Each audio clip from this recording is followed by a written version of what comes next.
रामरक्षा आंदोलनासाठी उद्धव ठाकरे नागपुरात दाखल. अयोध्या राम मंदिर दानचोरी विरोधात नागपुरात आंदोलन. ठाकरेंच्या शिवसेनेला आंदोलनाचं टायमिंग साधता येत नाही. रामरक्षा आंदोलनावर मंत्री संजय शिरसाट यांची टीका. चुकीच्या सल्ल्यांमुळे आंदोलन फसत असल्याचंही विधान. दोन्ही राष्ट्रवादींना विलिनीकरणाची भाजपची अट. विलिनीकरणानंतरच एनडीएत समावेश होण्याची राष्ट्रवादी शरदचंद्र पवार पक्षासमोर अट. सूत्रांची माहिती.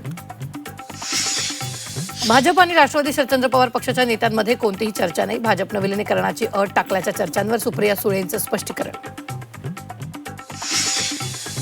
एनडीएमध्ये जाण्याच्या चर्चा सुरू नाहीयेत. ईश्वरपूर नगराध्यक्ष अपात्र प्रकरणी शिंदेंची भेट घेतली. भेटीच्या चर्चांवर जयंत पाटलांची प्रतिक्रिया.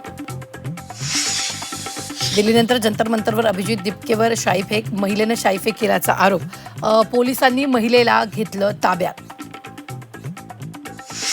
सोनम वांगचुक यांना दिल्ली पोलिसांनी उपोषण स्थळावरून उचलून रुग्णालयात नेलं. पोलीस कारवाईनंतर जंतर मंतरवर गोंधळाचं वातावरण. 20 जुलैचा मोर्चा निघणारच. सोनम वांगचुक यांच्या पत्नीचा निर्धार. सरकार जंतर मंतरवरील आंदोलन हाताळण्यात अपयशी ठरलंय. वांगचुक यांच्या प्रकृती काळजी. मग आधी चर्चा का केली नाही? उद्धव ठाकरेंचा केंद्र सरकारला सवाल. कोर्टाचा आदेश आणि वैद्यकीय सल्ल्यानुसार कारवाई. जंतर मंतरवरील कारवाईवर दिल्ली पोलिसांचं स्पष्टीकरण. कोर्टाचे असे कोणतेही आदेश नाहीत. वांगचुक यांच्या पत्नीचं पोलिसांना उत्तर. लॉर्ड्स वनडेनंतर रोहित शर्मा निवृत्त होणार नाही. बीसीसीआयचं स्पष्टीकरण.